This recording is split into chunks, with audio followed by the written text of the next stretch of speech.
welcome, welcome. So let's, today we have a great day, very beautiful. We were revising briefly the content, very beautiful. Now we finished the negative aspects of the Dhamma, the possibilities for our mind to go low. And now we are reaching the hope, the path, what we need to do and what is our ability and potentiality to bring it high and high and high and clean and pure and noble and subtle and beautiful, just like that. So without further ado, let's start the session today. Let's start by remembering all our teachers. Sayadaw Nandamala, Sayadaw Kamsachara, Sayadaw Uttajaniya, and so many more that we love dearly, and especially the teacher of all of them, the blessed one, the sublime, the victorious one, the self-enlightened one. Thank him and all the teachers for keeping alive the teaching. May it last for many generations, for our children and grandchildren. And together we show respect. Namo tassa bhagavato arahato sama sambuddhassa. Namo tassa bhagavato arahato sama sambuddhassa. Namo tassa bhagavato arahato sama sambuddhassa.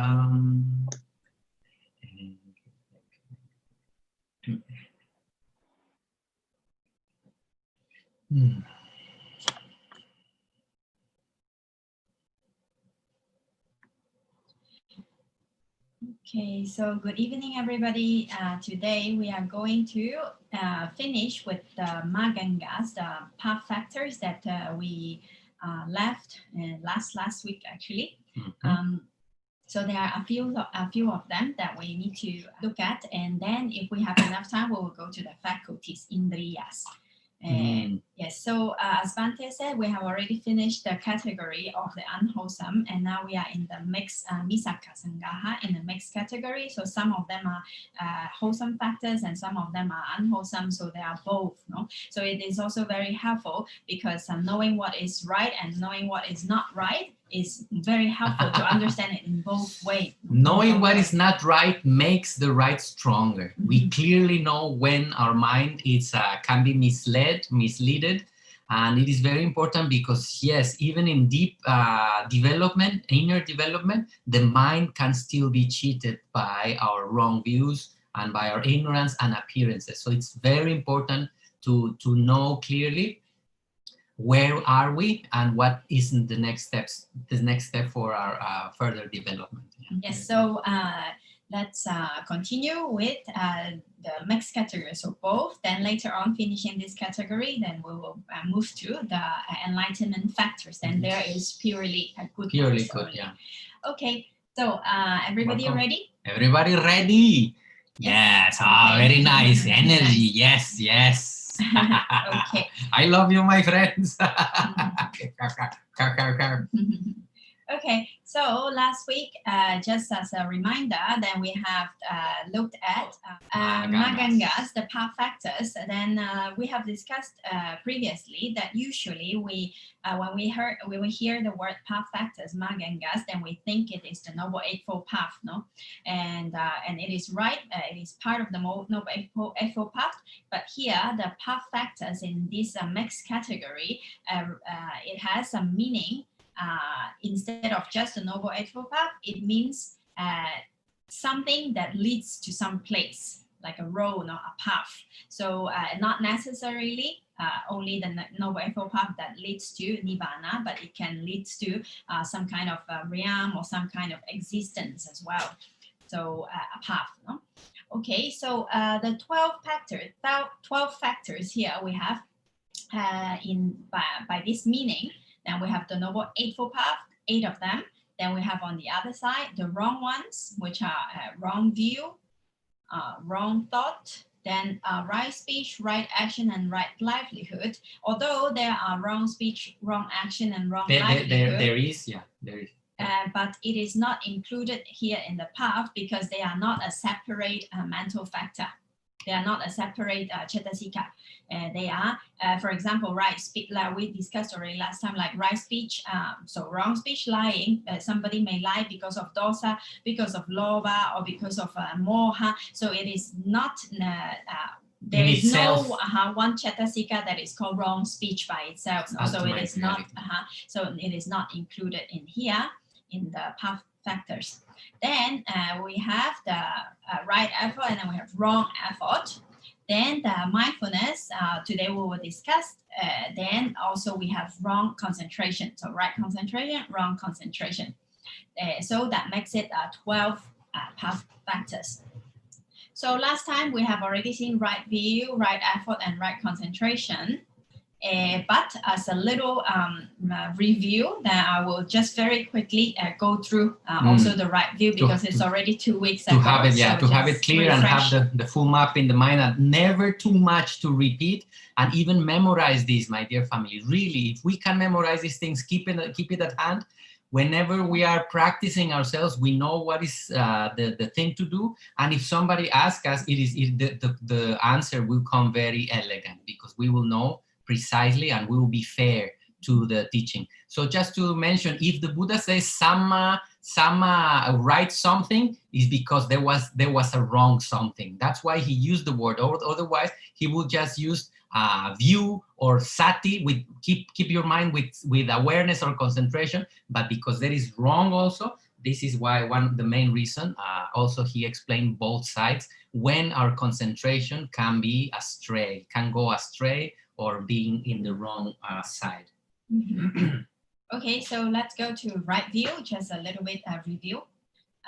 So samadhi and micchaditthi. So micchaditthi we have talked a lot already. Then we know that it is the understanding, or the kind of view, thinking that there is no cause and effect, or everything is random, and or there can be a cause but there is no effect, or there is no consequence to our actions, be it good or bad.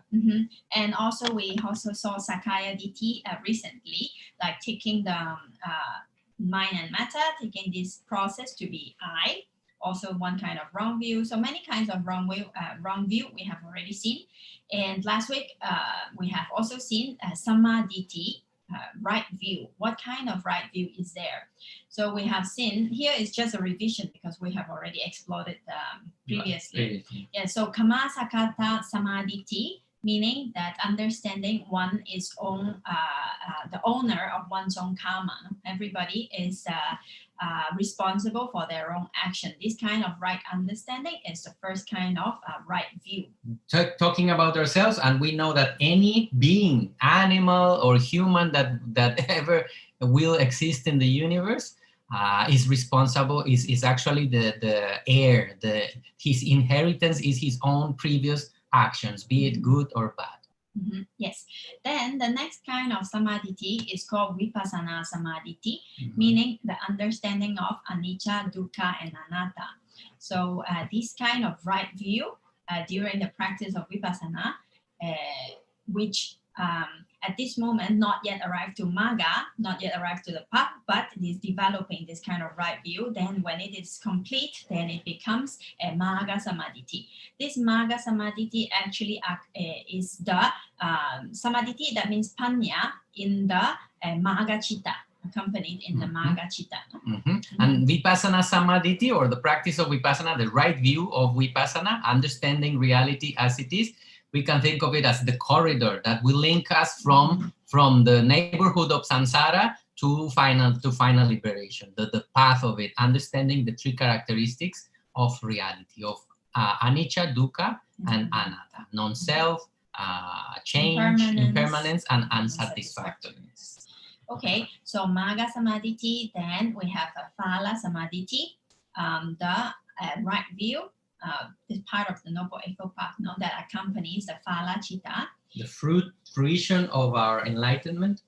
Then we have Pachawekana Samadhi. Those are the reviewing process.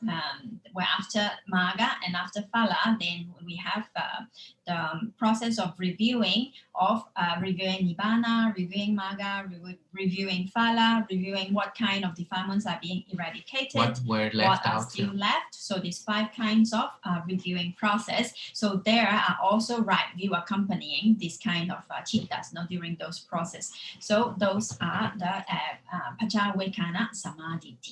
Then, so these are the 5 kinds of Samadhi, but sometimes in some books or in some scriptures, you will find also Jhana Samadhi. So here I put it in blue because it is not everywhere, but you can also find. So sometimes we can also understand when a person is in jhana, also there is wisdom also accompanying those chittas. No, but those are not understanding for liberation. They are understanding that this practice is good. This practice is cultivating the mind.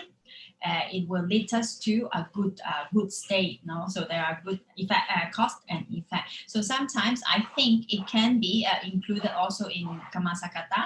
Maybe because of that. Therefore, it is not. Included in some places. If you don't see it included in the list, then maybe it is included here. But if you see it, so it is another separated one. No? Okay. Keep it. Anyway, so it is also there, jhana samadhi. Okay, so that's the revision of samadhi. Then we'll go to the next one, right thought that we skipped. Everybody okay? Week. Everybody okay? I mean last week. Fine, last good. Okay, so we finished with right view and wrong view. Next, we're going to right thought and wrong thought. So, sama sankappa, right thought, and miccha sankappa, wrong thought. So, sama sankappa, right thought is actually in detail divided into 3 groups. The first group is called thought of renunciation, in Pali, nekkhamma vitakka. Now, we're only seeing the list. We will go to them one by one. But here's just an introduction to see what is there. So thoughts of renunciation, nekkhamma vitakka. Then we have thought of non-harming, abhidhamma vitakka. Then we have also thoughts of non-cruelty, avihimsa vitakka. So these 3, nekkhamma, abhidhamma, and avihimsa, renunciation, non-harming, and non-cruelty, are what is called right thought. So we're guiding the mind towards this direction is sama sankappa. And its opposite, it's quite easy to understand. Wrong thought. Yes, the opposite of it is the wrong thought. Is wrong thought, which are thoughts of sensual desire. Instead of renouncing, it's the attachment to the sensual desire. Attach and don't want to give and want more. Thinking of enjoying with the senses. That one's very sticky. Yes, so karma vitakka, wrong thought, directing the mind into a wrong direction. No? Then thoughts of harming others, bhihavada vitakka, also this is not good. Then also we have thoughts of cruelty, vihimsa vitakka. So the opposite of the opposite of compassion. Actually, their ultimate realities will be for nekkhamma, just the renunciation, well, we will see now, and metta and karuna. Yes, okay. So here... sorry, one thing we was left, I don't know if we mentioned last week about right thought, right view. Actually, in short, if somebody come to us, what is right view in the Noble Eightfold Path? It will be to remember 2 things, to have 2 kinds of wisdom. One will be that we are owners of our karma, cause and effect exist in the universe. The nature is based on cause and effect. The law of karma is a fact of nature. And the 4 Noble Truths. That will be, if somebody is practicing a right view, is remembering these 2 teachings of the Buddha, the law of karma and the 4 Noble Truths, which we know the 4 Noble Truths: suffering, the cause of suffering, liberation from suffering is possible, Nibbana exists, enlightenment exists, and the Noble Eightfold Path, which now comes back and embraces from the beginning. It embraces the whole teaching. Yes, actually at the end, the right view, panya for liberation in Magga and in Phala is the understanding of the 4 Noble Truths, the understanding of anicca, dukkha, and anatta, the universal characteristics, and also the understanding of the 4 Noble Truths. And as we know, they are both related. why do beings suffer? Why do we suffer birth, old age, sickness, and die, and detachment? I mean, not detachment, but losing our family members or things. It's because of the law of karma. So actually, it's kind of on the same direction of bringing the mind to make peace with nature. Mm-hmm. Yes. Okay, so that's right view. Yes. Now we come back to right thought. Yes, now we come to right thought. What I brought that thought because every time when we try to bring this into our experience, you remember each time we do a brief meditation, first we start touching base with the body, making some degree of small samatha because we have limited time. We touch base, we bring the mind to a single object, then we open to the mind to do some chittanupassana or vipassana, try to get the whole sense of the body. And then every time we finish a meditation, we try at the end to bring metta or some degree of nekama, if we were talking about making peace with nature, allowing nature to happen. So this kind of kind of thought is bringing the right frame of mind, so we can, with the wisdom that we brought, with right view, wisdom is acting. Now we give the best glasses for that wisdom. It will be through the lens of detachment, through the practice of detachment, to the practice, not just having wisdom, but we will have wisdom through the practice of loving kindness, of avoiding harming anybody, and through the practice of compassion. So this is kind of, wisdom is the looking, we set up our mind to look with the eyes of wisdom, with the glasses, very clean, very amplified glasses of this kind of thinking, the right framework of our mind, the best ingredients we can keep. Wisdom, detachment, metta, and karuna, benevolence, and non-harm and compassion. Mm-hmm. Okay, so then coming back to right thought, since Bhante is also talking about in experience, how we can apply this information to our practice. No, so the first one, and we're going to the thoughts of renunciation. Also, Bhante will give a general idea of how can we apply or how to see this in our day-to-day life, non-detachment or renunciation, what we call. So, so yes, so the first this comes very beautiful, my dear family. The first detachment that the Buddha suggests, if we were to ask Lord Buddha or how, what would be the first thing that I should detach, and his answer often was, the first thing we need to give up is mental impurities. So imagine how beautiful this is. The first and the last. The first thing we need to give up is the will, the liking of doing wrong. And as you remember, when we say panatipata, veramani sikapadam samadhiyami, I take the training of avoiding harming beings or killing beings. Actually, in the etymology of the Pali, it becomes, actually it is viramani. It means not to enjoy doing wrong to other beings. So actually, there, when the mind is in doing harm or wishes to do harm, and it makes it happen, sometimes the mind can feel happiness about it.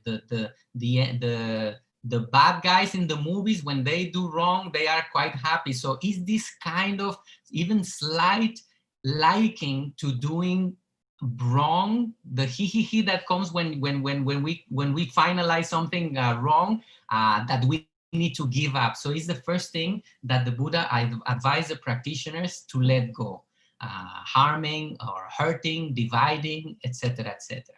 The next thing is through this kind of thinking, we renounce all kinds of unwholesome actions, which we have seen in the past, the 10 kinds of unwholesome actions that a human being can do through the mouth, through the body, and through the thinking.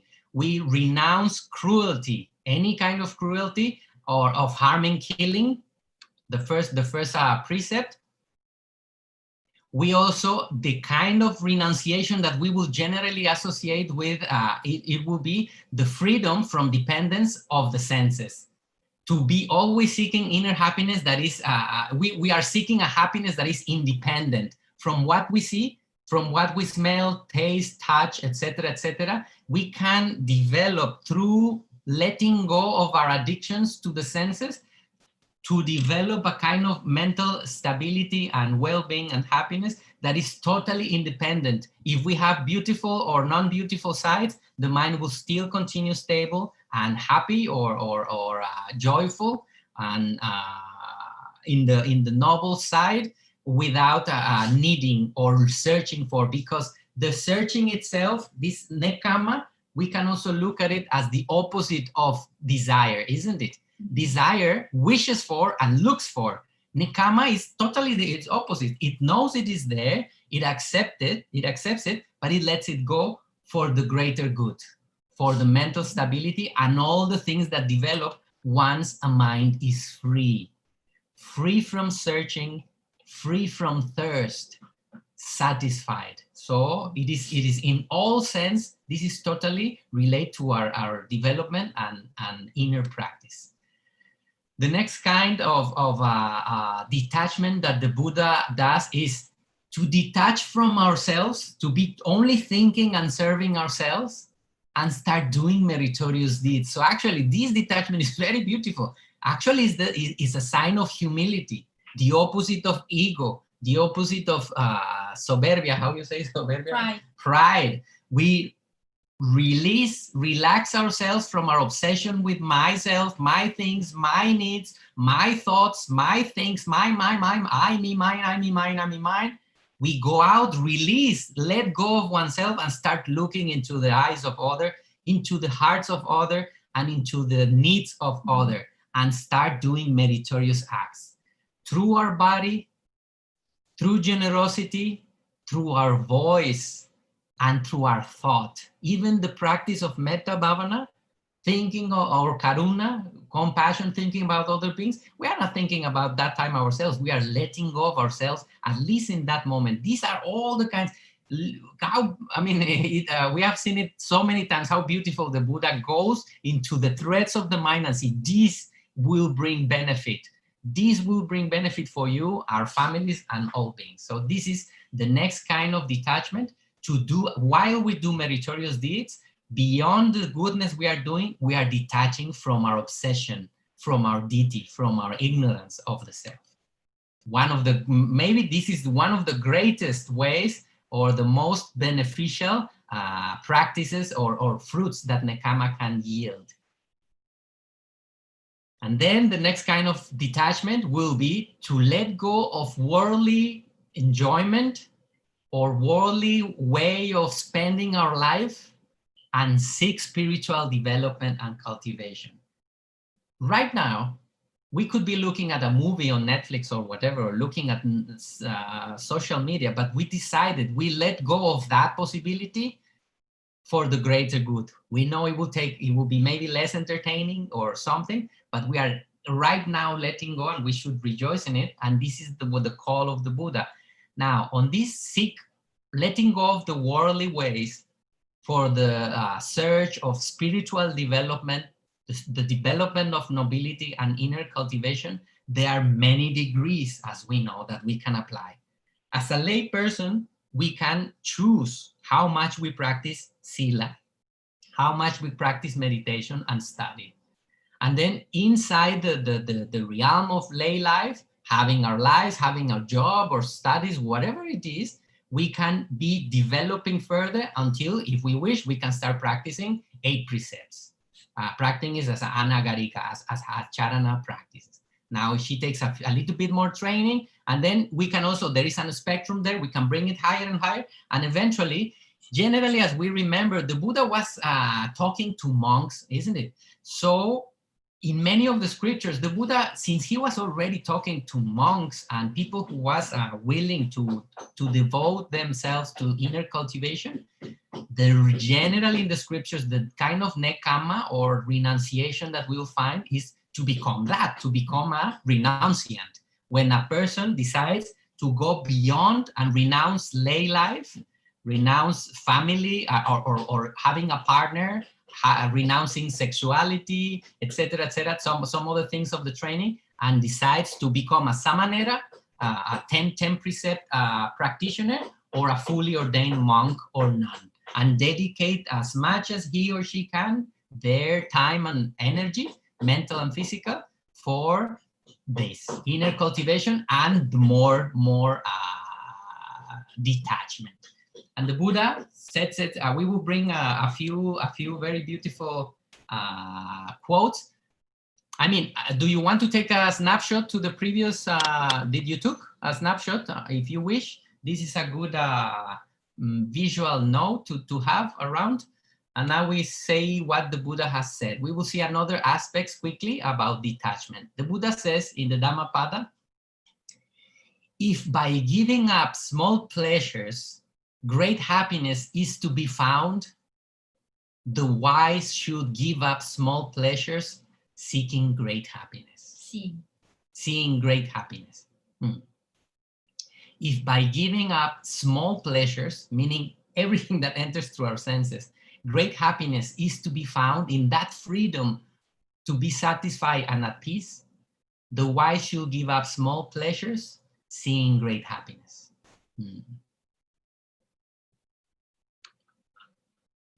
Next thing, as I was researching when I spoke in one of the Wednesday classes, I found this, and it's just interesting. I found this talking about detachment. Sometimes holding on does more harm than letting go.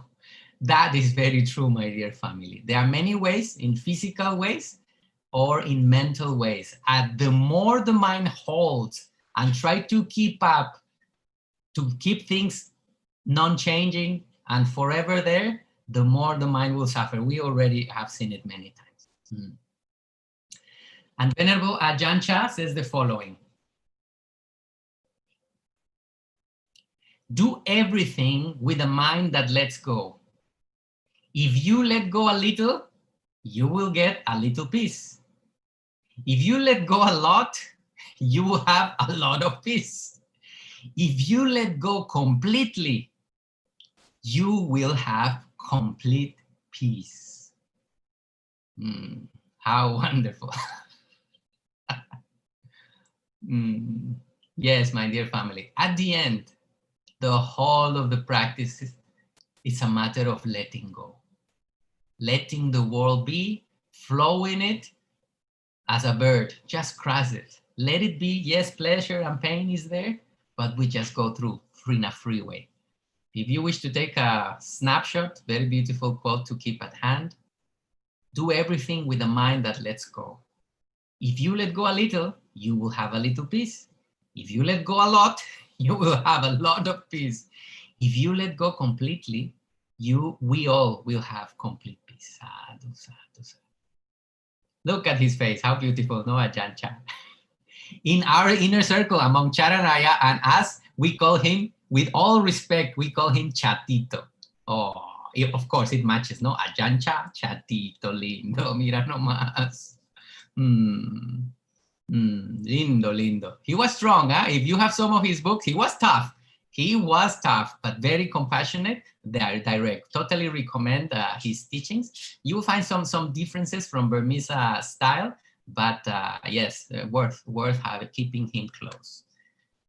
Now, what other things can we let go? Imagine, sometimes people will say, let go doesn't sound very good. I have to give up and I have to give up. And sometimes even the moral training and the Buddha's teaching is seen as negative. Let go, let go, let go. So what about life? Okay, I will say, what about if we will let go these things? Just follow up. We will go quickly. What if we let go and renounce judgments, for example? Imagine the benefits that we could yield if we let go of our judgments and immediate thoughts about wrong views, generally based on wrong views. What if we give up our indignation? How would that feel? Okay, if we want to let go, what about it? We let go of our indignation, victimization. What if we let go of complaints? How would our mind be if we let go of complaining? Can we? Imagine. Victimization. How much energy we will save. But just let go. It won't serve. Okay, we want to let go more things. desire, and stinginess. How would our mind be without it if we let go of it? If we let go of our attachments and chains? What about letting go of fear, my dear family? Imagine the space. Letting go of anger, grudges, hatred, rencores, something to let go. Imagine the space that we left. If we let go of comparison and all the negative traits that brings, we know ego comes up, mana comes from it, envy, abandon our ego and start seeing others and serving others, looking at them, contacting with them, letting go of our negative baggage, past, good or bad, the whole of it. Just be here as free as only this moment. What about renouncing suffering, especially the one that we inflict onto ourselves because of inability? And what about letting go or renouncing the postponing of happiness and do whatever we need now? So if we look at the detachment from this side, I think we can get we can improve our relation with it. I think that would be, yes. Yes. In short or in summary, all these words that you see here can be summarized into one word, akusala. So just renounce akusala, and akusala is what makes us suffer, you know. So just renounce all kinds of akusala and do kusala. That will bring happiness. Let it go. Let it go.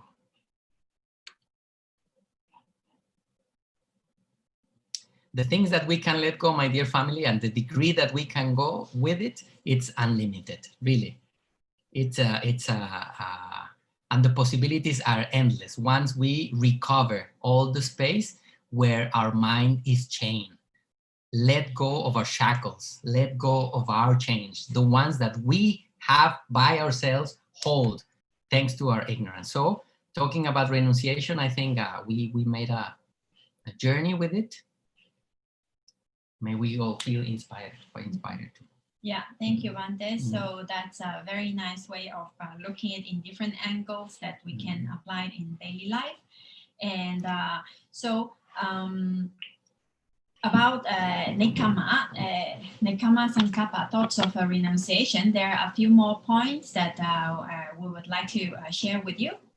So more specifically, according to Sayadaw Kamsachara explaining about in the Abhidhamma Sangaha, there are actually 4 kinds. The first kind of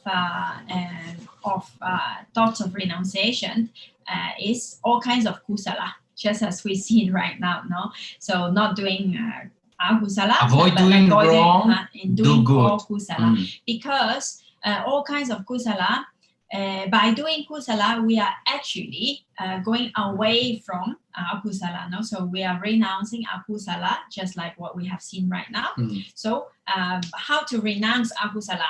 By doing kusala, no? So by being generous, then we renounce from being stingy or attachment. Then being kind, then we renounce from being cruel, being harming, and all these things. Double game, double action. Or helping others, we renounce of just thinking about oneself, etc. So here, the first types of Nekkhamma Sankappa is all kinds of kusala. Then here, although we say thoughts of renunciation, is not only just thinking, no? Because like now we're talking about in Abhidhamma, in ultimate reality, this Nekkhamma Sankappa or whatever Sankappa is actually Vitakka. So it's actually the Vitakka that associates with Kusala Chitta. So we have to do kusala, no? So it's not only, I think about good things, or I think I will help, but I don't help, I only think about it. So these thoughts doesn't mean that Put it in action.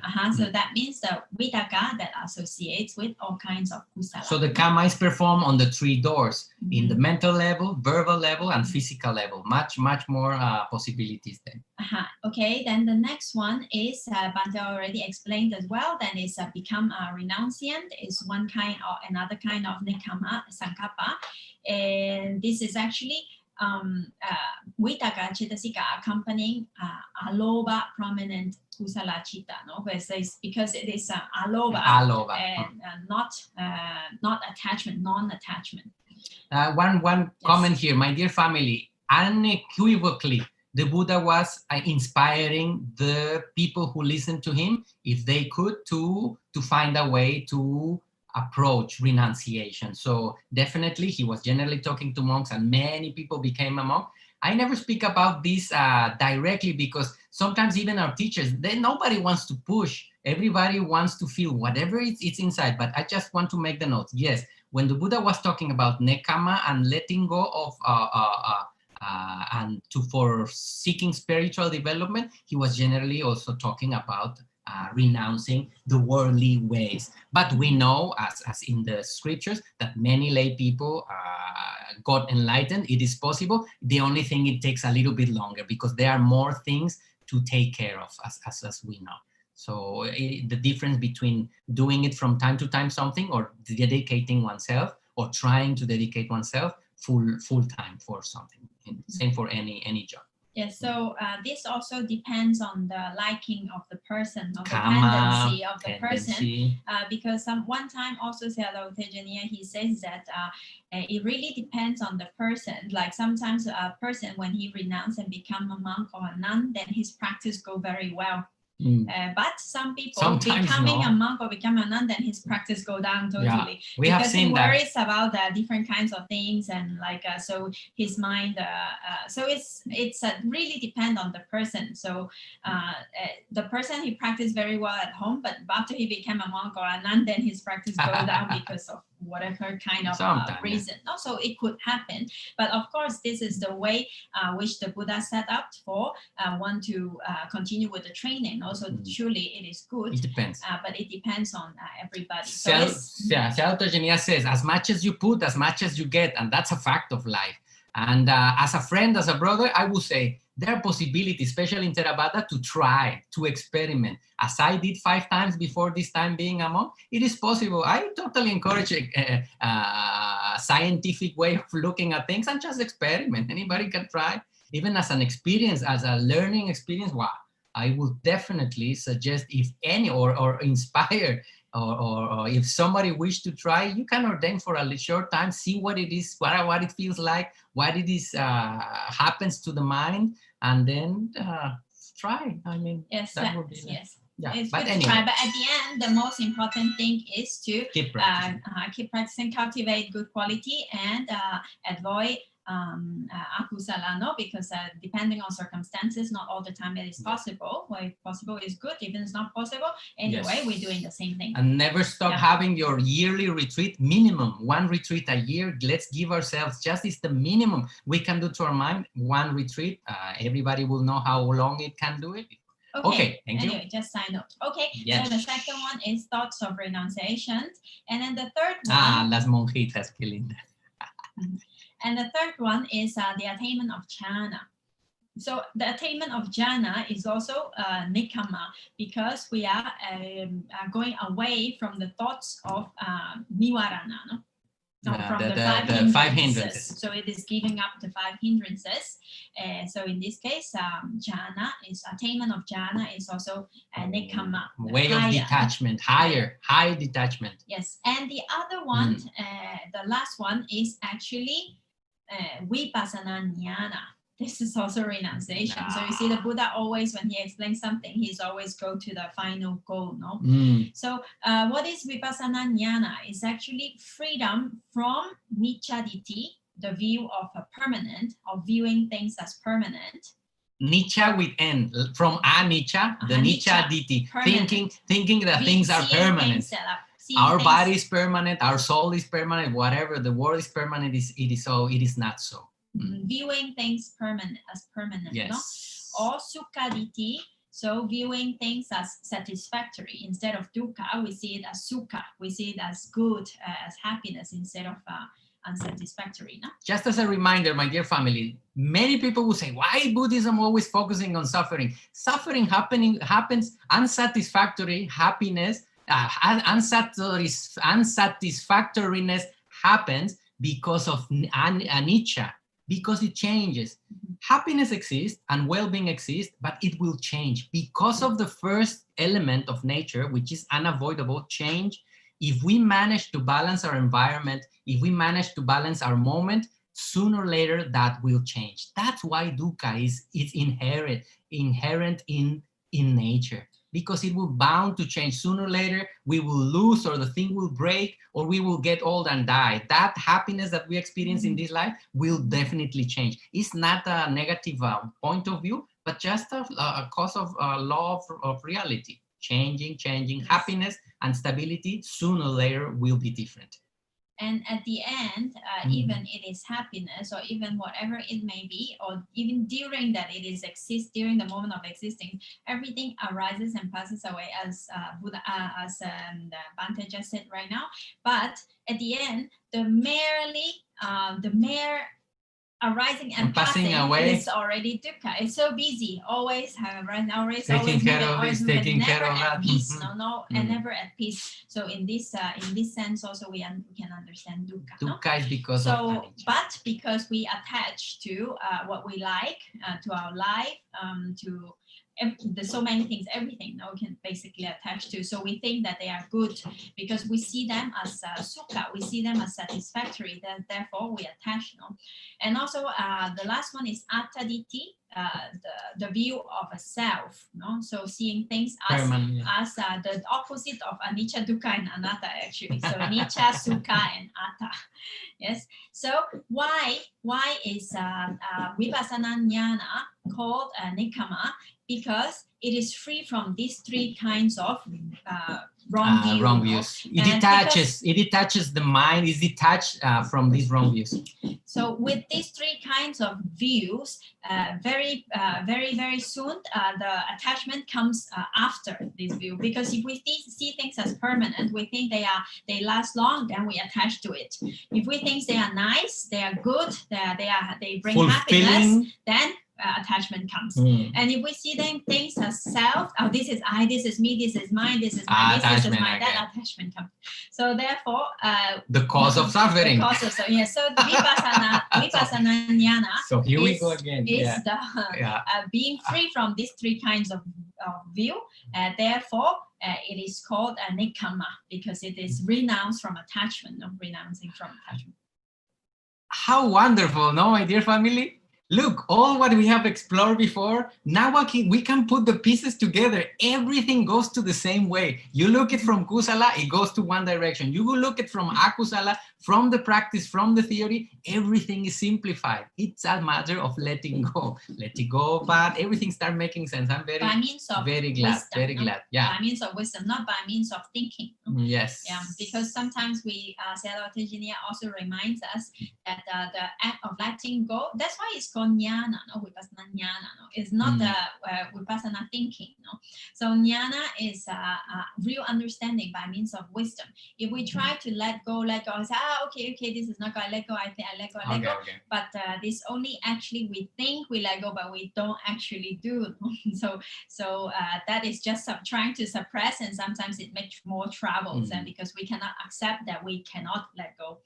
So therefore, it is important that not to stress ourselves that, we need to let go everything, Instead, having the idea of letting go, we have to cultivate wisdom.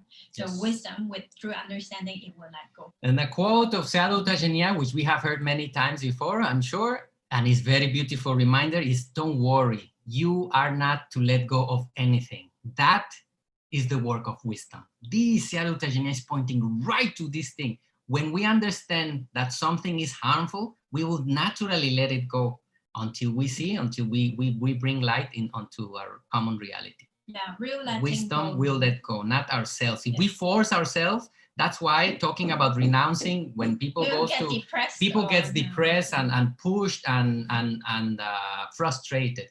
let wisdom do the job. Yeah. Okay, so in summary, the 4 kinds of nekkhamma specifically are all kinds of kusala, become the renunciant, and attainment of jhana, and vipassana jnana. So 4 kinds called thoughts of renunciation and nekkhamma. Nekkhamma. Yes, and wait here a little bit. When I wanted to memorize the elements of right thought, I made an acronym. So we have nekkhamma, metta, and karuna. So I make a simple word, and I never forgot. Nekka, metta, runa. Just remember this word. Nekka, metta, runa, nekkhamma, metta, and karuna. Nekka, metta, runa. It works very well. So for future. That means no? Nekkhamma, Abhidhamma, which is metta, and the non-cruelty, karuna. Nekka, metta, runa, and easy to remember anytime. Sometimes I'm doing walking meditation and just repeat this word a few times, and I immediately, the mind now gets the sense of renouncing in the present moment, whatever is possible, thoughts of sense desire or something, thinking of the well-being of all beings, especially those who suffer more. Immediately the mind is already in that frame, keep it, bring it back to these 3 ingredients in the mind. Okay, so if we have right thought, then at that moment there is no wrong thought, and yes. Miccha Sankappa, so it's good to keep the mind in this area. Okay, so now we finished with nekkhamma, and then let's go to Abhidhamma. So these 2 is actually short because nekkhamma is the one that is a little bit more, need a little bit more details. Yeah. Okay, so the other right thought, thoughts of non-harming, Abhidhamma vitakka, is actually free from destructive thoughts towards what? Towards beings, meaning not trying to destroy or harm other beings, but instead caring and loving, so metta, no? And here, not only just to beings, also it is towards things. Sometimes we have thoughts that we want to destroy things, no? Yes, Also. when dosa So is present, the mind wants to do something with the body, kick doors or do throw things. Anyway, yes. So all these kinds are also destructive thoughts. So Abhidhamma vitakka is to be away from this kind of thoughts, and the opposite, caring and loving and taking care of beings and of things. I just remember my sister Nancy May remember also one time when I was a teenager, I got angry. I kicked the door of the kitchen and made a hole in the door. Gee! Now when mama comes back, I remember that one. Yes, the mind when it is angry, it wants to kick things. Yes. Yes. Okay. So that's towards beings and towards things, both. Yes. Then we go to the last Samasankappa, right thought of non-cruelty, vihimsa vitakka. That means to be free from thoughts of cruelty towards beings. So being kind, being loving, and having compassion to other beings. This word avihimsa, you remember the motto of Gandhi? He used ahimsa, no, the non-violence, non-violent way to reply to oppression. So it comes from this word, actually, from the same root, ahimsa or avihimsa, which is having good thoughts of non-cruelty. And on the other hand, if we have non-violence towards beings, it is reflected as care, as love, expressed through the word, in thought and through actions. Yeah. Yes. So here the difference. Compassion. Yes, difference is it's only towards beings, because one cannot be cruel to a thing.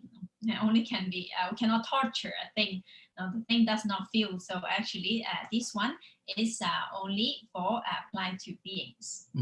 Okay. So now, as we have said earlier, although it says thought of vitakka, so it's not only just thinking, no, it's nekkhamma, Abhidhamma, and vihimsa. In ultimate reality, it is the cetasika, avihimsa, the cetasika vitakka. So in the first case of renunciation, it's actually the vitakka in an alobha prominent kusala chitta. That means that a person is doing kusala, and in that chitta, alobha is prominent because it is renouncing, no, nekkhamma, non-lobha. So the vitakka, cetasika, that is associated in then alobha prominent kusala chitta. You remember Vitakka is initial application of the mind. That means thought, thinking, means, activity of the mind. The mind is holding an object. Actually, it's directed the mind towards the object. Maybe because it's just one Vitakka, in one chitta, we cannot think of many things, many processes, but that is actually just directing the mind towards that.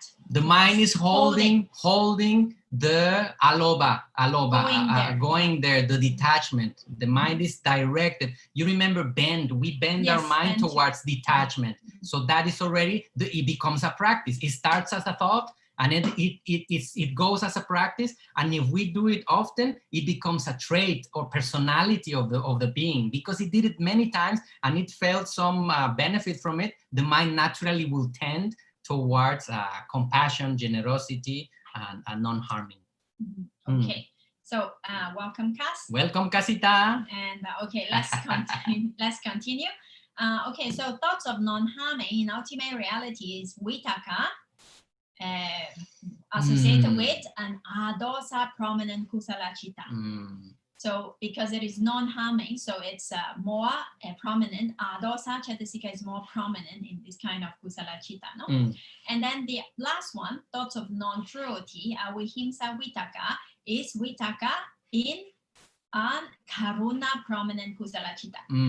So these are the difference between these three. One is alobha prominent, the other is adosa prominent, and the third one is karuna prominent. Sweet. Okay, so that's the ultimate reality of the right thought, sama sankappa, the three kinds. So nikamma, metta, and karuna. Okay, so look at the face of Dalai Lama or Mother Teresa. You can see they were skillful. They are skillful on it. They know how to call these ingredients, and they know how to keep them in the mind and rejoice in it, acting upon them. Yeah. Yes. So for Abhidhamma and for Avihimsa, in the Manibhada Sutta in the Samyutta Nikaya, the Buddha said, "One whose mind delights in harmlessness all day and all night, with loving kindness for all beings, have no enmity for anyone."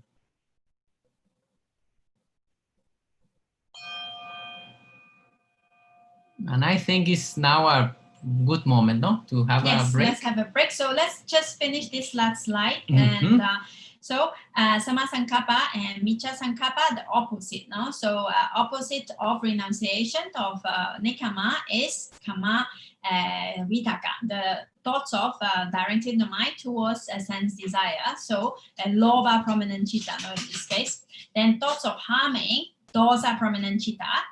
And thoughts of cruelty, also dosa, no? In this case, dosa prominent chitta.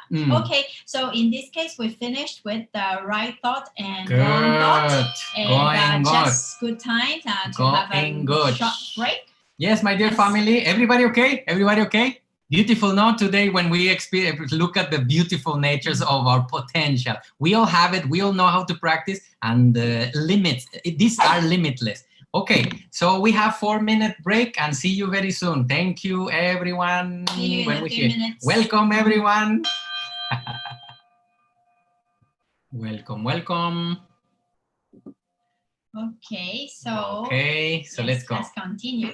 So we just finished with the right thought and wrong thought, and then let's go to briefly as a reminder, right thought and wrong thought. No.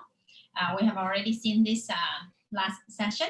So Samavayama, right thought, in short, avoid those akusala that has not arisen yet, abandon and overcome those akusala that has already arisen in the mind, or it will be or in the actions.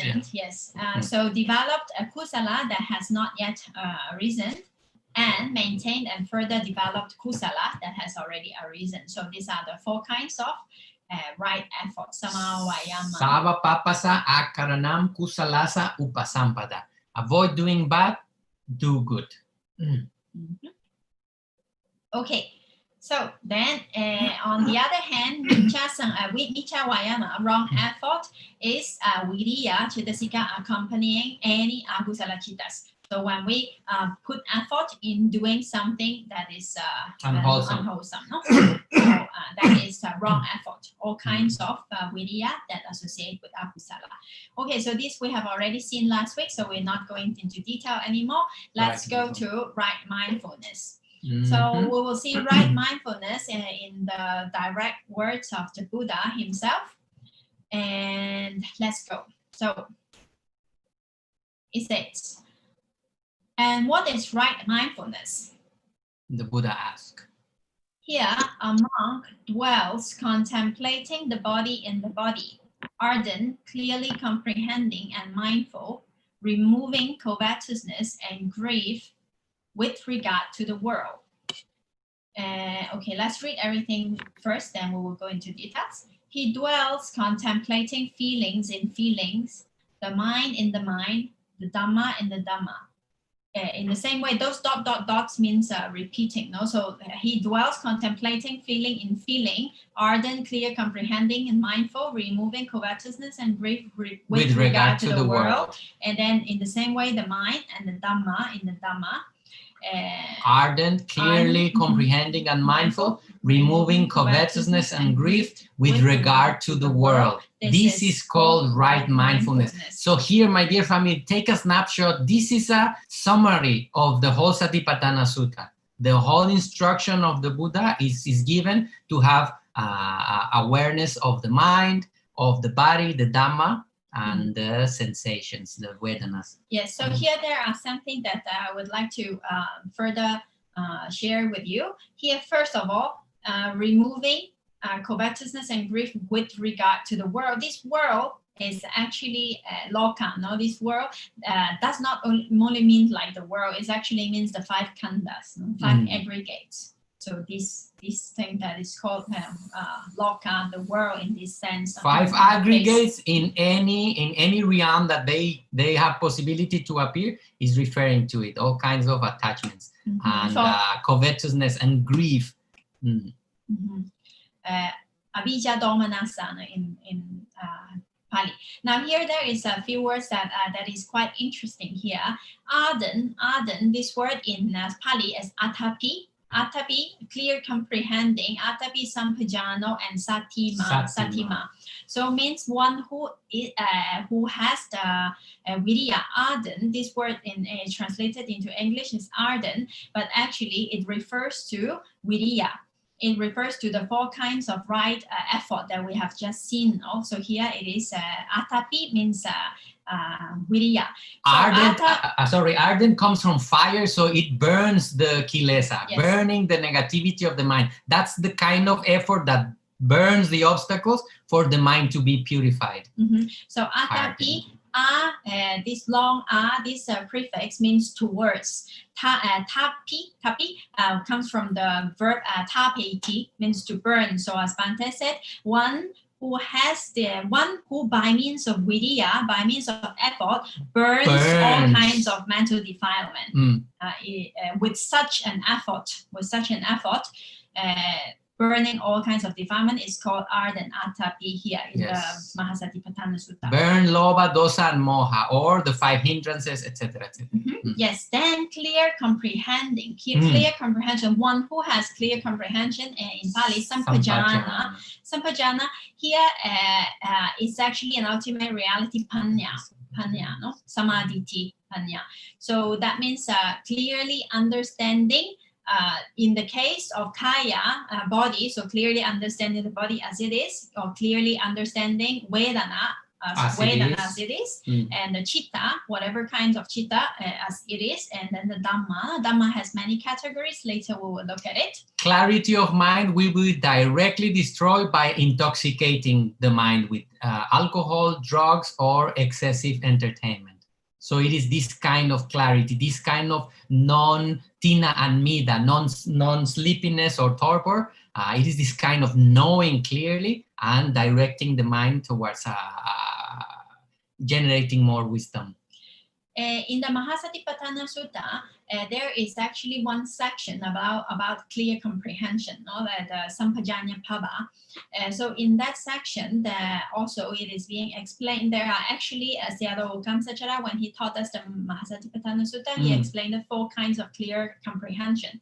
The first one is the clearly knowing, clearly understanding whether something is beneficial or not. That is the first kind of clear understanding. Understand something beneficial or not.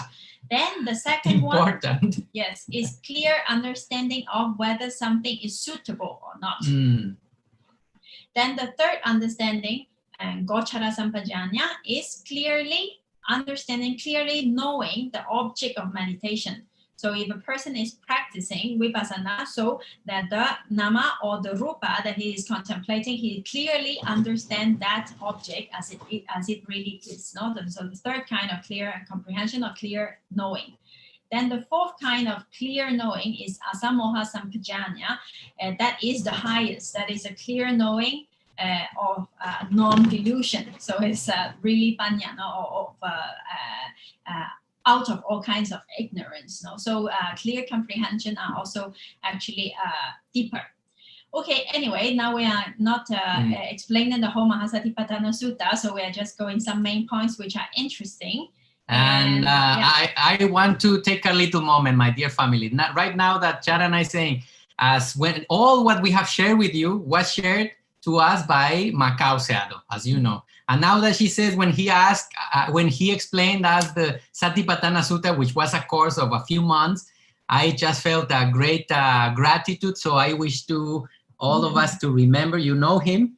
So I really wish for his well-being and health, and the appreciation and love is nameless. I have no way to thank him. We have tell to him clearly, we have let him know how much we appreciate, but I think words are difficult to express. So I think we all are beneficiary of his kindness and the time that he has spent. So I really wish to take just a few moments to remember him and his family, and may the conditions be good for him in any endeavor that he has. May his higher aspirations become true very soon. Thank you. I feel just a deep sense of gratitude.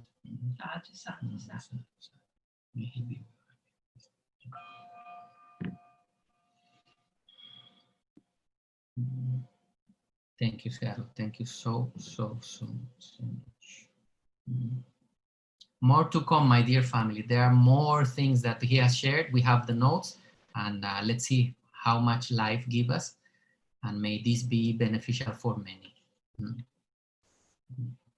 Thank you, sir. Okay, so yes, let's continue. So atapi sampajano and mindfulness, satima. Satima comes from the Pali word satimant, one who has mindfulness. And satima is the nominative case, satima, one who has mindfulness. So here, as you can see, is viriya, is panya, is sati. So what a cocktail. It's just from the very first paragraph of the Mahasatipatthana Sutta is all the instructions out there. Right effort already. Wisdom and mindfulness. So now one may say, then where is samadhi? Why is there no samadhi? No. Then actually in the next slides we are also going to that. So samadhi is actually developed by cultivate and developed by viriya, sama vayama, which is viriya plus samasati. So when one has right effort and one keeps mindfulness, then concentrations happen. Concentration develops. So therefore here, with these two words, atapi and satima, concentration, samadhi is included. Yeah. If we keep the mind from the hindrances, there is no sense desire, there is no will, naturally the mind will calm down. And if we are mindful, the mind naturally, with a changing object or a single object that we choose, the mind definitely will concentrate. So samadhi will come up by the keeping of right effort, and wisdom, and right mindfulness. Yes. Okay, so here you see the spiritual faculty, the 5 faculties, the 5 indriyas, which is faith, wisdom, effort, and concentration and mindfulness. No? So the 5 of them, actually 4 are already here. The 4. So the 4 more important for the development, no, is already here. So well, anyway, so this is because it's very interesting that like how we understand sutta. Without this Abhidhamma knowledge, that we will not understand properly what the suttas actually means. Or we can say it in the other way. With the knowledge of Abhidhamma, we can see how deep we can, even one word, how much information it is giving, because we are able to see the ultimate reality of what the Buddha was speaking. Now we can definitely make an X-ray onto his teaching. And all this information, like clear comprehension, meaning, which kind, then all this information are in the commentaries. So Abhidhamma and the commentaries are of great help and great benefit for understanding of the suttas. No? Okay, anyway, so we are actually coming from what is right mindfulness, no? But because Mahasatipatthana Sutta is interesting, so we spent some time looking at a few words. But anyway, here, so what is right mindfulness? Then the Buddha, he said that the monks dwells contemplating, and the body contemplating the feelings, Vedana, contemplating the chitta, mental taste, and then contemplating the Dhamma, and this is called right mindfulness. No? In this way, how? Contemplating how?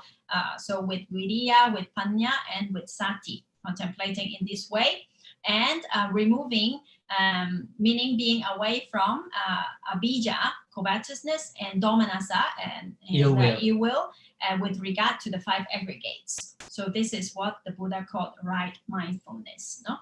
Okay, so in a short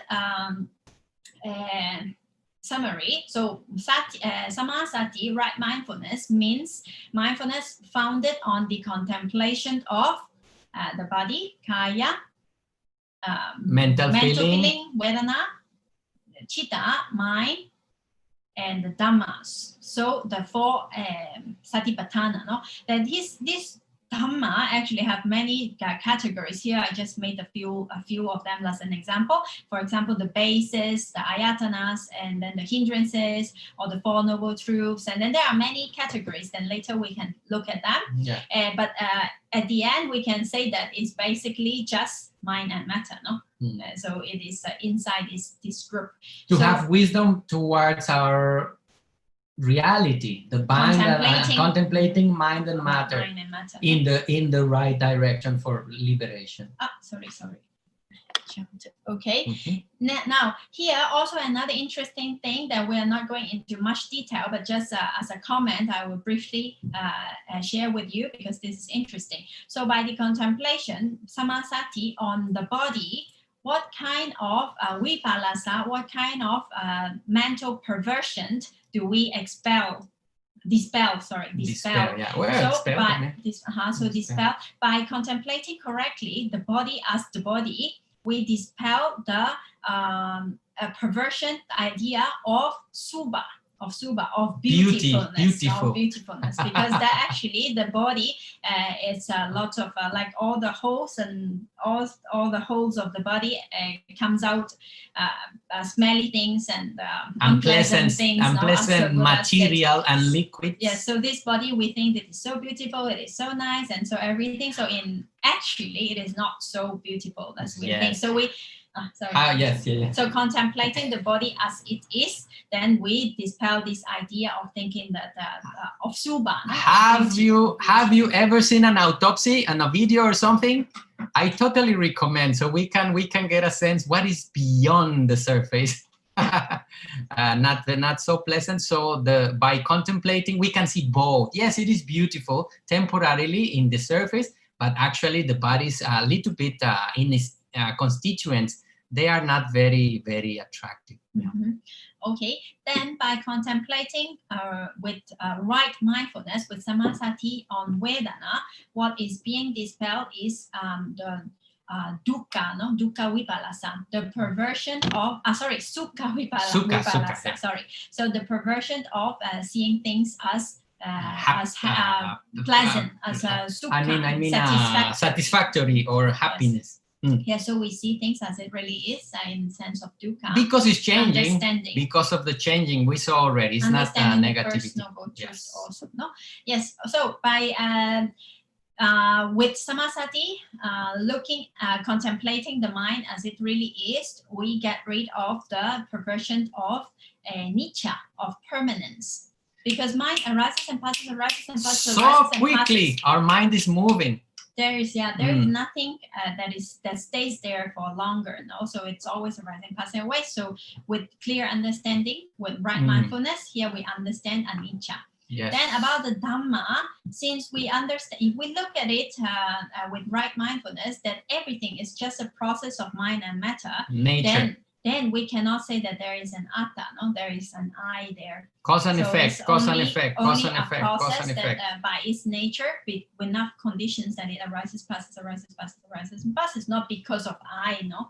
So therefore, this contemplation of the four satipatthana, the body, the mind, the Vedana, Chitta, and Dhamma, it discard or remove the four kinds of vipallasa, the four kinds of perversion of subha, sukha, nicca, and atta. For si fuera poco.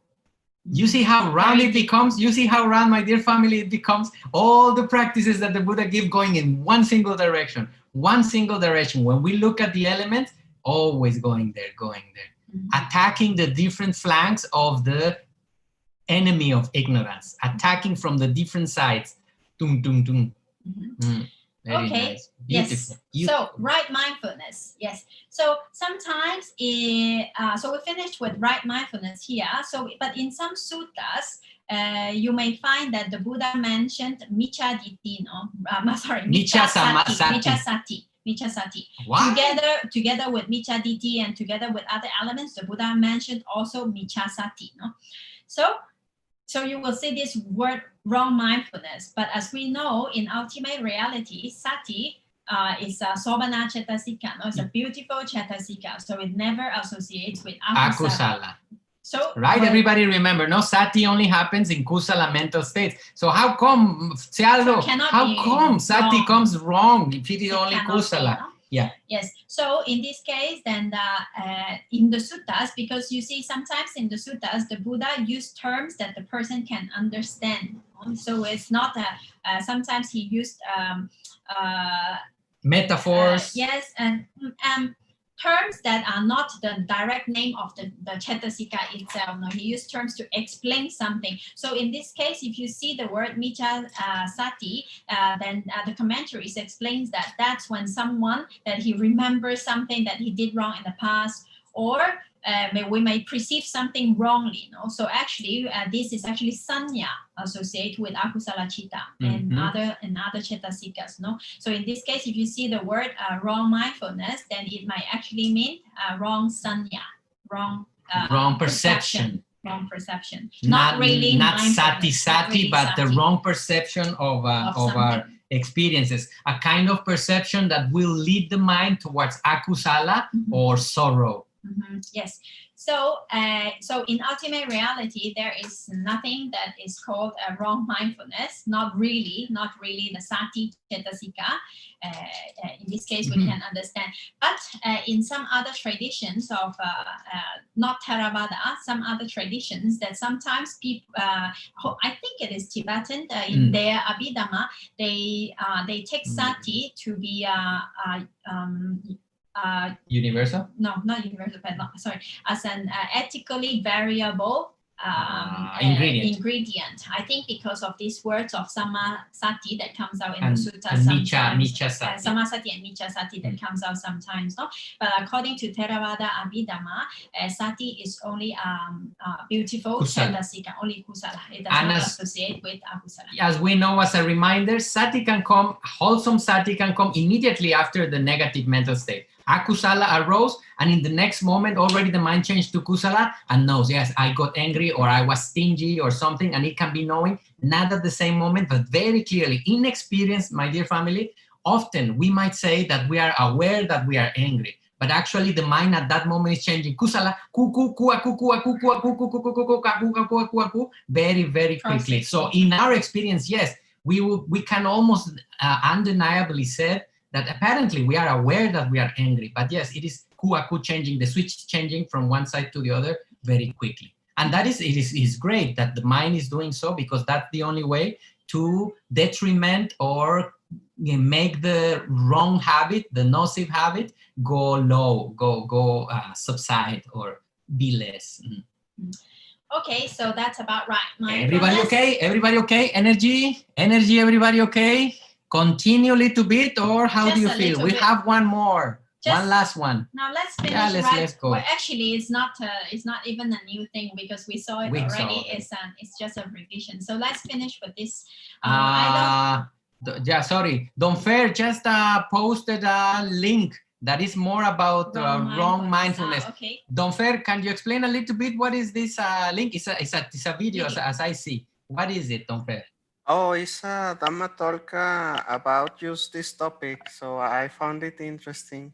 And it explains what you said, but it takes another approach, that when this mindfulness is not applied to the present moment, then it could be considered wrong, in a sense that it does not lead to wisdom or to advancement in the path.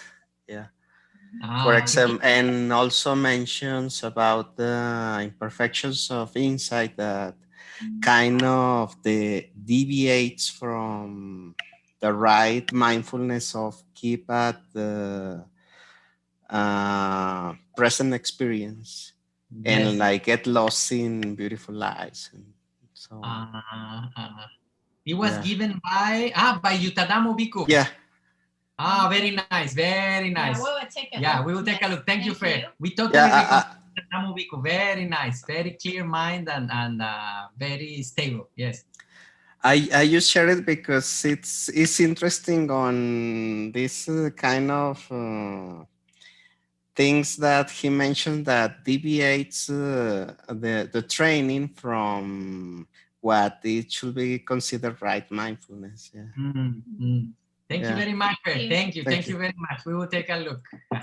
Okay. Yes. So let's finish with the right concentration, and I think we will stop here today. Yes. Although we have some time, but I don't think it's good to start another group, because another group is quite big also, and today we have a lot of information to digest. So I think let's finish with we touch base right and wrong concentration, and then we will finish with the content. Okay. Good. So right concentration, wrong concentration, we have saw it also previously. Sama Samadhi and Miccha Samadhi. So Miccha Samadhi is easy to understand, all kind of ekagata that associate with akusala chitta, no? So cable. Sorry, just one. Sorry, just need to connect the computer. Okay, then right concentration, Sama Samadhi. In this case, is jhana and vipassana. No? Jhana and, I mean the ekagata that is connected, mostly referring to jhana and vipassana. Samatha and vipassana. And so we have seen that it is sama sati and sama vayama. To these two together, cultivate. Cultivating these two, then sama samadhi is developed. It's developed by samasati and sama vayama, as we said. So this point is important. So, but we have already saw this in the Mahasatipatthana Sutta. But anyway, just as a little reminder, let's take a little look at it again. So samasati plus sama vayama, right mindfulness plus right effort. Then sama samadhi is being developed, right concentration. So in this case, let's take a look again. Samasati and right mindfulness and right effort gives way and develops sama samadhi, right concentration. That's why, for example, in the practice of samatha, the effort of bringing the mind constantly to keep attention to the same object ultimately gives the concentration, the sama samadhi. Right effort and right attention, bring it back and back and back. Effort, awareness, working together, sama samadhi is developed and purified, strengthened. So samasati meaning putting the mind on what? On the contemplation of these four, the four Mahasatipatthana, the body, mental feeling, Vedana, Chitta, and Dhamma, these four things. And having right effort, meaning again, avoid kusala that has not a reason. Akusala. Akusala that has not a reason. Abandon and overcome akusala that has a reason. Develop kusala that has not yet a reason, and maintain and further cultivate or develop the kusala that has a reason. So these all together, having the right effort, contemplating, putting the mind onto the meditation object, having right attention and right mindfulness, then sama samadhi, in this case, jhana and vipassana, ekagata, this samadhi arises. Purification, strengthening of the mind. And just as a something to take a look, my dear family, every object of meditation that we have ever listened in our lives, that we have ever practiced, are inside these four categories. Most of them are kaya. When people tell us, contemplate your breath, kaya, actually, we are contemplating the movement of the body. When we are contemplating physical sensations, kaya. When we are contemplating the movement of in walking meditation, kaya. It is only when we start taking a look at the pleasantness, unpleasantness, or neutrality of experience at the mental level that we are doing Vedananupassana.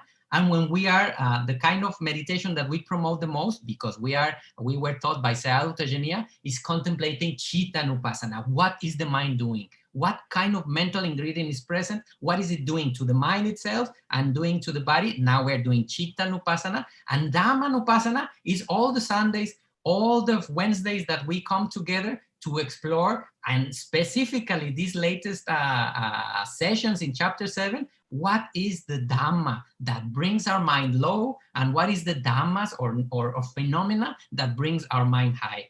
Actually, when we are coming together to study, we are doing definitely some kind of Dhammanupassana. So every meditation we have ever listened is inside that. You can check by yourself. If you have any doubt, you can just refer to these four families. It will definitely be there because actually it's mind and matter there. What else? What else it can be there?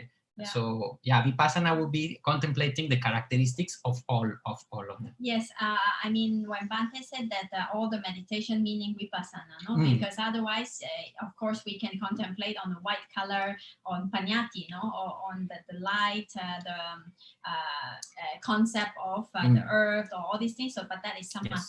That's samatha. Yeah, but still, for example, some of the samatha objects will be based on rupa, on the color. If they are still based on the earth or the fire, still is rupa, not inside ourselves, our body, but rupa outside. Yeah, but not panyati. Yeah, beyond panyati. Yes. Okay. Yes. Yes. Anyway, so this is sama sati plus sama vayama. Then sama samadhi is being developed. That is the point that we wanted to emphasize. Okay, so let's go to the end of this category by looking at the ultimate realities of these the 12 factors, which is not difficult. We already done it one time with the Noble Eightfold Path, the Maggaṅga, which we have already seen. Right view is somebody wants to say? It can be samadhi or panya. Yes, samadhi. Yes, samadhi is the ultimate reality. Samadhi is right view. No, the ultimate reality. There is no one cetasika that is called samadhi. No, there is called ditti, wrong view. There is this cetasika, but there is no right view. So in this case, samadhi is panya itself. In ultimate reality, no. So ditti cetasika, ditti is always miccha ditti. Always miccha ditti. So right view is panya. So right thought, we have already talked about it. Somebody remember? Vitakka. Yes. Okay. Vitakka. Initial application. Then right speech, right action, and right livelihood. You remember we saw as an occasional kusala mental ingredients, the three Abstinences. It's the same, right? Yes, viratis. The three virati, actually, each of them is one cetasika. Right speech is one cetasika, right action one cetasika, right livelihood one cetasika in the virati group. Yes, meaning we have the opportunity to say falsehood or lies, and we abstain from it. We don't do it. So it's an abstinence. Then we have the opportunity to harm somebody or to cheat, and then we abstain from doing it and abstain from harming any being with our way of living, the way we earn money. That's when we have opportunity to do so, or when we take precepts. No, when we take precepts, time, then we remember, I will practice right speech. I will practice panatipata, non-harming. Also, that time also this virati cetasika also arises. In short, I will abstain from harming with my words and harming with the body. Abstination, abstaining. Yeah. Okay, then right effort, ultimate reality. Virya. Virya, yes. Okay, Ding, then, ding, ding, ding, yes, ding, ding, ding, then, ding, ding. Easy. Then right mindfulness. Sati. Sati. Ding, Okay. ding, ding, ding, Right ding. concentration. Samagata. Ekagata. Yes. Ekagata, yes. Okay. One-pointedness of mind. Yes. So this is the Noble Eightfold Path 8 of the 12 Maggaṅga that we are looking at the next category. So let's look at the next group now. So wrong view. Ultimate reality is Ditthi. Ditthi. Yes. Ditthi. Yes. Ding, ding, So ding, ding, in ding. right view is Panya. Wrong view is Ditthi. No? Mhm. Okay. Then how about wrong thought? It has to be with Taka also, no? Yes, because Vitakka is an ethically variable. No? Yes. So if it associates with kusala, it is right thought. Kusala associate with akusala, wrong thought. Same so both ingredient. Of them Yes. same Ding, ding, ding, ding, Vitakka. ding. Okay, then how about wrong effort?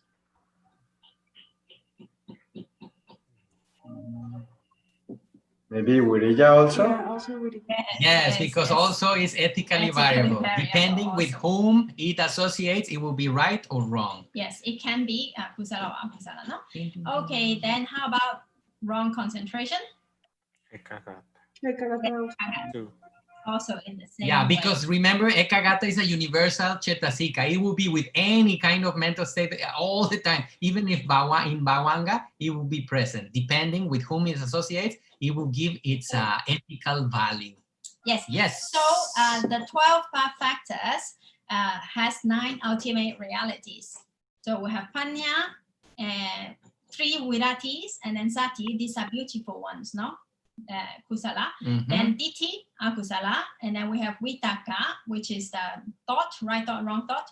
Viriya, right effort or wrong effort. Ekagata, right concentration or wrong concentration. These 3 are ethically variable. Yes. So all Can be I mean both. both sides are the same Yes. ultimate reality. I will go back to the previous slide. If you wish to take a screenshot, that would be a very nice. Oh, sorry, which one? This year. This That's one, it, no, but that's it. where are the, yeah, if you wish to take a screenshot as a graphic note, and if you are done, let's take the other one. I think this one is also nice to have the ultimate realities of the Noble Eightfold Path. All of it is there. Okay. Plus what we saw about Nekama, Karuna, Metta, etc. Actually about the Noble Eightfold Path, it's here. Yes. Yes, here. Yeah, this one. This one is nice also. Yeah, although here it says the group virati, but you know that each of them are one cetasika, no? So 3 of them. Yeah. Okay, so let me see. Then we finished with let me see here. Okay, so then with this we've finished. Okay, yes. Finish. Okay, Next then slide. we finished with all the Maggaṅgas, the path factors. Maggaṅga, factors of the path factors. Path factors in the mixed category, so both good and bad. And then next group, we are going to Indriyas, the faculties, and it is a big group. We have very nice, also very interesting for practice. Yeah, we usually know the 5 Indriyas we have just seen right now, no? But here is actually 22 of them. No se pierdan el próximo capítulo a la misma hora en el mismo canal, ladies and gentlemen. We'll see this next week.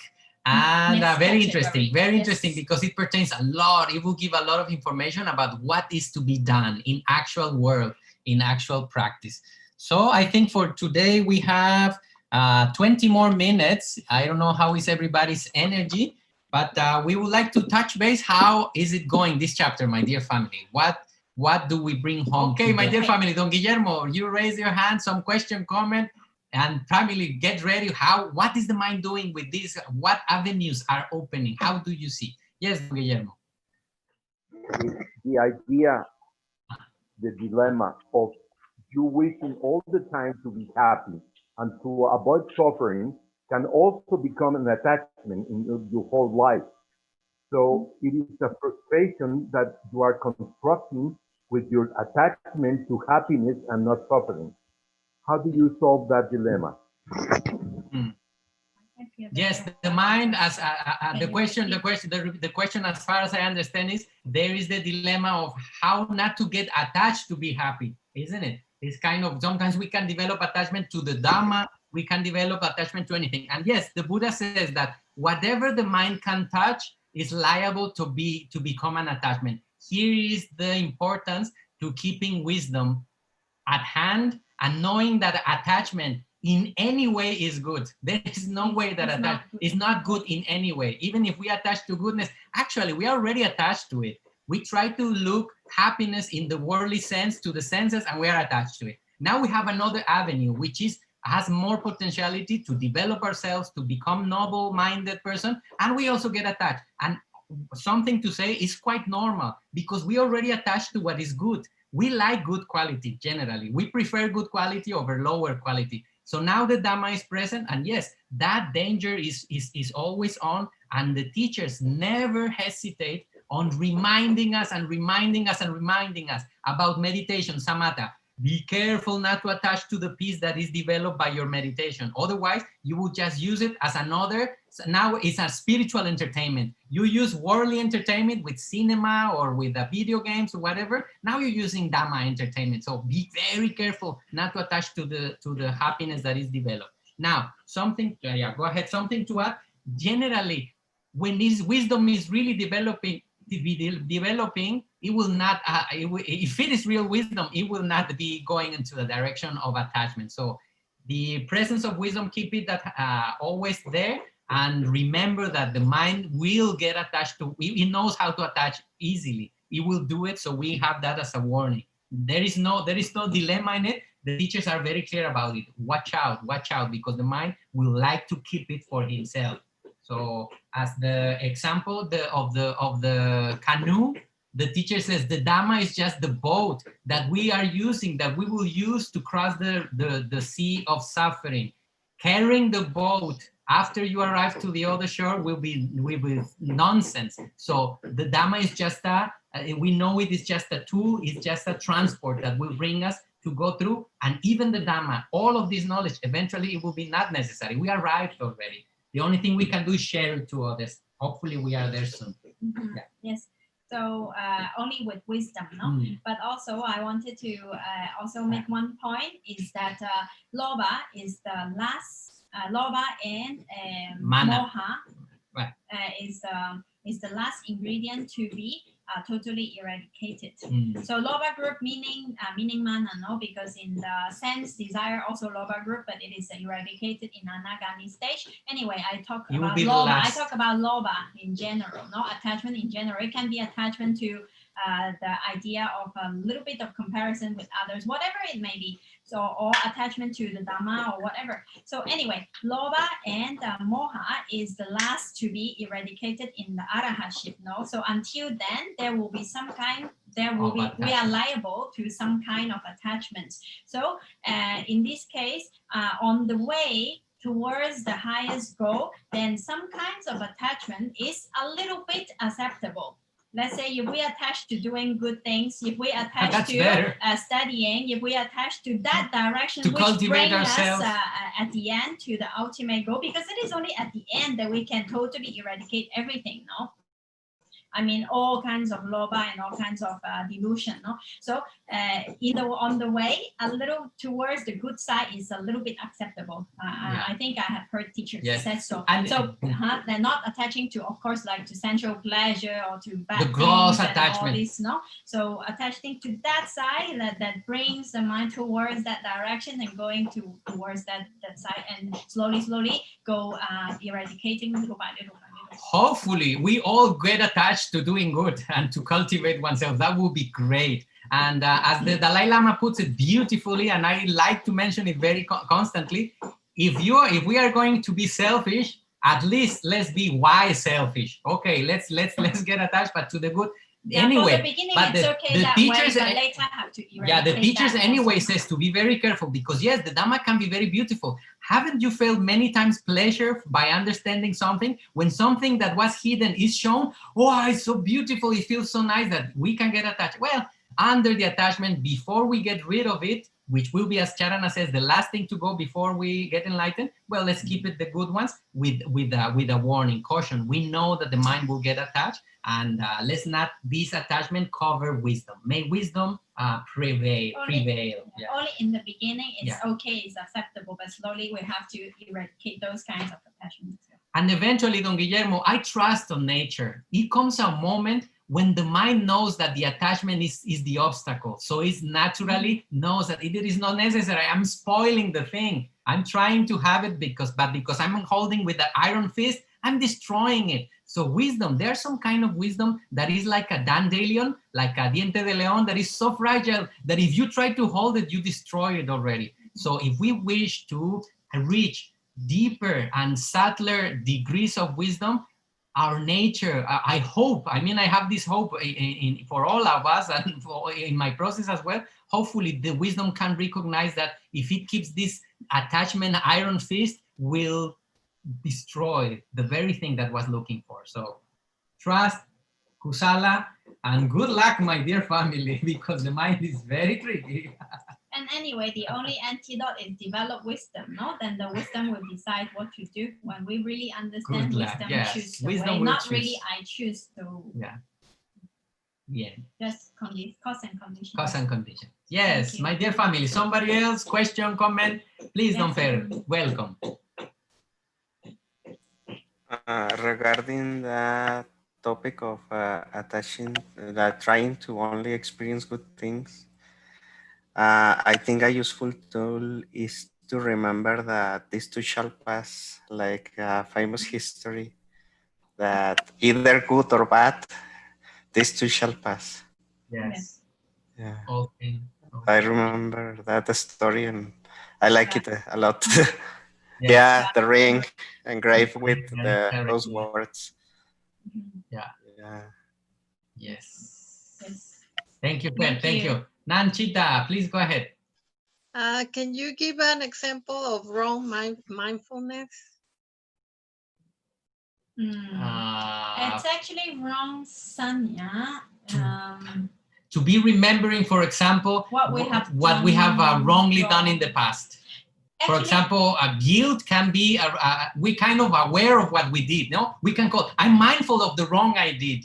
But instead of that mindfulness, this notion of this remembering, which is actually sanya, it is some degree, whenever the mind is in kusala, we'll be aware of it, is generating akusala. So how to know? If I am aware of something, but that awareness, for example, I did wrong and I'm aware that I did wrong and it's generating guilt, heaviness, or more hatred towards myself or negativity, that can be considered as a wrong sanya. I am aware that I did wrong, but it's not leading this mental process towards kusala. So in that case, we can have the formula, a kind of remembrance or perception or knowing that is not leading towards nobility inside. That can be called, and that will have, examples will be so many that can be considered as a formula, as a wrong mindfulness. I know something, and that knowing is bringing akusala in the mind. Yes. Taking confidence out of it, etc., etc. Yes. Sati comes from the root, actually Sanskrit root smir. In Pali, it's a sarati. Sarati also means remember. So sati also has sometimes, it means remembering. Also memory, remembering also. So mindfulness or remembering. So as Bhante said, like remembering something that brings the mind low. That would be wrong mindfulness. Yeah, remindfulness. You remember when we are mindful, we are remembering to keep the object in front and to keep the mind clear, etc. It's actually a process of returning the mind towards wholesome. Bring the flag again, put the flag again in the direction. Yes, clearer, Nanchita. Thank you, my sis. Somebody else, comment, question? Don Alex. Regarding the same topic, is it like right mindfulness is always tied to the present moment, isn't it? Yes. Yes. When it is happening, for it to be clear, it will be, otherwise it will be just remembrance. But just wait. Yeah. But what else, Don Alex? Yeah, so wrong mindfulness could be like tied to the memories and not the present time, isn't it? Or also right mindfulness could be working with memories as well. We have to here there is a little bit of topic that we have to explore a little bit more about time, because present, if we talk about present in the terms of upada titi banga, so arise, exist, and pass away. So it's like so fast, every moment. The chitta arises, exists, and then passes away. Rupa exists, arises, passes away. 17 mind moments, no? Very quickly. That present, if we are talking about that present of titi moment, then it's almost impossible to ever have the right mindfulness in that, because if it is akusala, we have an akusala mind mental process, then later we are aware of that akusala, that actually this present, we can extend it a little bit. So it's a little bit wider present moment than just that point of the present moment, no? Because otherwise it would be impossible, no? In the akusala, there can never be mindfulness, no? So we know a little bit before, or that present is a little bit flexible. And another thing, flexible present, that sounds interesting. I just heard another Dhamma talk from Bhante Maggaṅga. Totally recommended. Bhante from Sri Lanka. Very nice mind. Very beautiful mind. Yes, so he also explained about present, past, present, and future, because about vipassana meditation object usually is his mind and matter, nama and rupa, no? So we are talking about the ultimate reality, that in reality these things exist. So if one contemplate the lobha that actually is arising in a little while ago, because not that moment. So in that little while ago, it is possible that in a little while ago. But in the very, very moment, it's possible because there is no sati in akusala. Yes, so that also is possible. But if a person, he contemplates about the characteristic of lobha in the past, that let's say that he understands like paticca samuppada, or like the past life, because of this lobha, then I exist now, no? And because of the future lobha, I will continue exist in the future. So he's analyzing and he is contemplating in that way. That is not wrong, although it is not the present moment. That lobha has not arisen, but it is also ultimate reality. But it's leading to wisdom. Or it is bound to arise, no? So that is also possible. So it's not definitely that it must be right now, that the contemplation must go that way in the contemplation, no?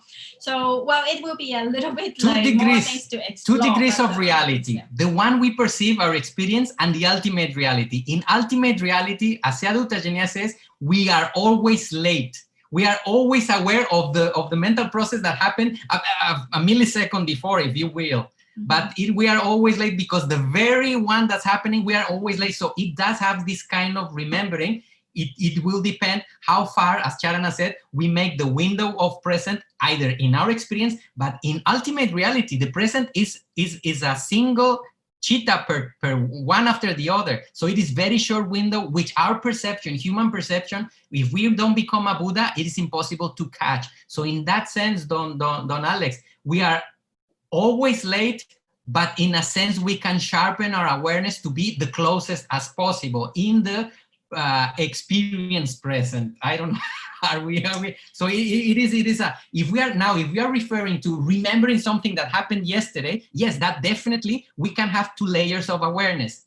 I am aware that I am remembering something and trying to extract wisdom out of that experience. That will be different. What we can be aware is that I am remembering. So we are closer to the present experience, but the remembering is linked to the previous year or something. Yes. We cannot be totally aware of this, but yes, we can be closer. So we can change and explore and experiment between this looseness between what is present, what is past, what is future. We will get into some philosophical debate on that thing, but yes, it is a flow. It's a little bit late, the first point, and then the second point is that when we contemplate, let's say that the loba, that it exists in past lives because of that loba, it has the same characteristic that we are still here and then in the future. Those are, although it is in the past, so we are contemplating about that, but it is real as well because it exists, because it has its own characteristic and we can contemplate on it. So although it is not in the present moment, that is not considered wrong mindfulness as well. So it depends on the contemplation. Yes. I will say as a rule, if we contemplate reality either happening to ourselves or looking into the other one, like in the Satipatthana, the Buddha says, we need to contemplate the Dhamma inside and outside. We can learn a lot, even from remembering, as long as we are careful that the mind is stable and in the direction of wisdom. I will say that it won't be wrong to remember as long as we know that we're remembering and we have the intention that extract as much understanding as possible. ¿Cómo ve, don Alex? Very clear. Thank you very much. Thank you. Somebody else, my dear family? It seems very clear chapter because we are entering into the practical way of understanding a lot of the concepts. And it is very important for all of us to have very clear the practice and the reality of these exercises that we have to do in the everyday of our life, which is discipline. And I think that to be clear, not to harm yourself, to renounce many things, to have correct thoughts and the speech you have, the concentration, all these are truly the instruments, the weapons, if you want to call like that, to really overcome many of the sufferings that we have in the everyday life. Yes. That's what I think home. Yes, sadhu, very beautiful, Don Guillermo. Yes, that's what the Buddha wishes. First, inform us. What elements are there? How do they play? How do you apply? And wait for chapter 9, when it is definitely the Buddha not just gave the ingredients, but how to directly do it for our most, the highest development. Yes, that's why he taught Abhidhamma, for us to put it into practice. Very beautiful, Don Guillermo. Thank you. Somebody else, my dear family, what do we bring home? How do you think? Spanish also. In Spanish also. Anyway, welcome. Yes, yeah, I just wanted to share that it's really, I hear double voice, sorry. That is really beautiful to remember the wholesome aspects of it, because the other weeks we saw like the unwholesome. And when we see this, it's like to remember that we can aspire to that, even if it's difficult. Or yes, we can hear. Go ahead. Okay. Because I have tried, in this new process of trying to detach from my family, my country. It has been really difficult, but at the same time, I remember that it's possible and it's a little less hard. When I remember that it's possible, and when I have try to have saga, confidence, right? And it's way better that way. It's like something that supports me all the time. Yeah.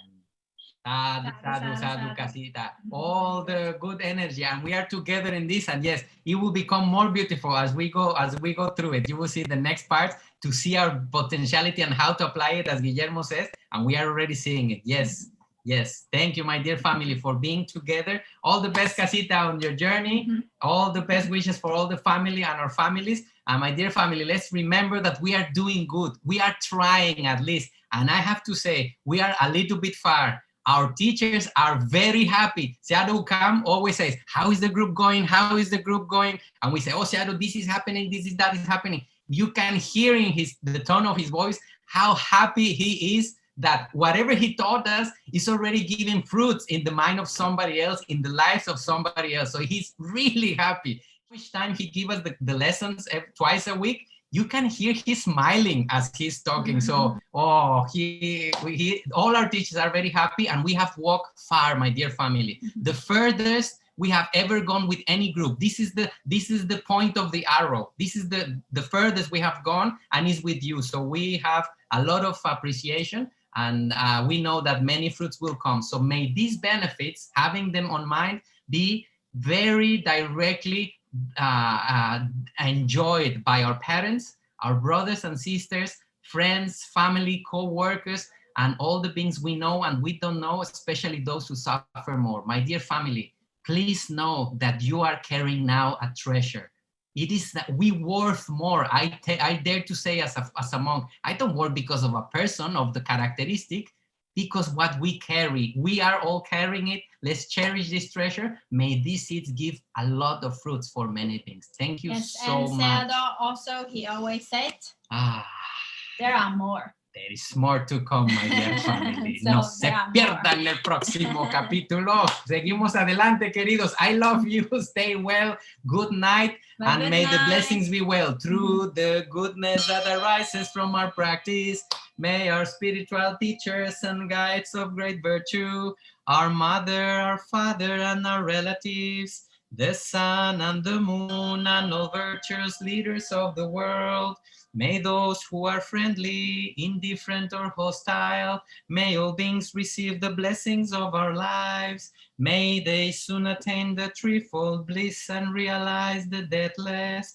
Through the goodness that arises from our practice, and through this act of sharing, may all desires and attachments quickly cease, and unharmful states of mind, until we realize Nibbana in every kind of birth.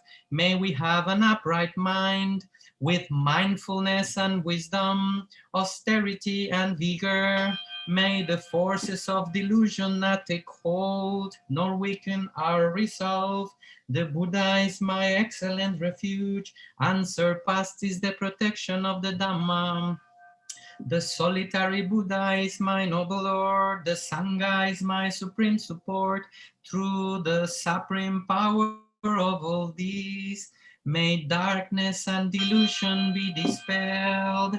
Sadhu, sadhu, sadhu.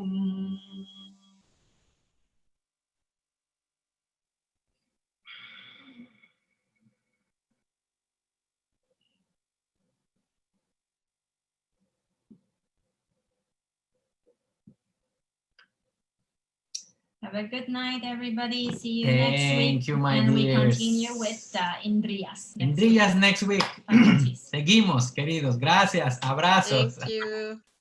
Thank you. Bye. Good night. Good night.